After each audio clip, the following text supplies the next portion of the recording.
1949, then another bombshell came to us, and that was Baba's announcement of going into the new life. Now, we had been leading quite a few new lives, but this was something different, because here Baba said that in this new life, I'll be giving up everything connected with the old life. I will have no connection with the old life disciples. I will only take a few whom I select as my companions, and they will accompany me in the new life, and the rest of you all stay where you are, and you will have no further connection with me externally. That was it. All external connections would be ended once and for all. He would go into the new life and never return. We were to stay and never expect to see Baba again. He also instructed his old life people that if they happen to see me anywhere on the road or anywhere they had immediately to turn their backs, turn around and walk away, not to even try to see me. So that was the order, and there were meetings, of course, that happened in the new life, and it all began in the new life. I must say that in 1949, this is about the end of July, that Baba entered into the great seclusion in the blue bus cabin that you see here. And for 40 days, Baba was to sit in seclusion in that cabin. And it was a very strict seclusion. This bus had been cordoned off by wooden tattas, what do you call, matting, bamboo matting. And nobody could look that side. All the mandali who were here, they were not supposed to even look in that direction. Only Kaka Baria, who was the manager here, was allowed to come into the enclosure only when Baba clapped. So for 40 days, Baba was closeted in the bus, and for a few brief days in the middle, he came to Pune to continue his seclusion work there as a change of scene. The work he was doing in seclusion in the cabin was so very high-powered that night and day he was working, fasting, working, resting sometimes, and no one knows what went on there. And he took great suffering upon himself. There was time when later on Baba said, he suddenly stood up and there was a rack there in the cabin, and it hit him on the head so hard that he felt giddy and got almost knocked down. And Baba said that it was spiritually quite significant that he had to have this knock on the head, and it was a part of his work, as it were.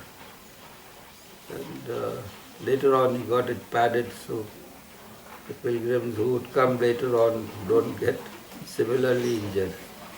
So the padding is still there. Yeah. So after the seclusion was over, Baba then suddenly declared that now he would, he has decided to go on the new life. That was the work he was doing in seclusion. So, and that he, all external connections with us would be snapped. So on 16th of October, Baba with I think 20 of his companions left for the new life. And before going on into the new life, he came to our house, to Bindra house, a few days before, and met all of us. Of course, when he declared about going in the new life, there were meetings held in Meherwan, and my dad and my sister Manu, they were called to attend these meetings, and they came to know about it all during those days. And when they left, Baba told them to inform all of us what had happened. So when they came and gave us all the news, we all felt completely stunned. This was something that we never anticipated. Yeah. No external contacts, no seeing him again.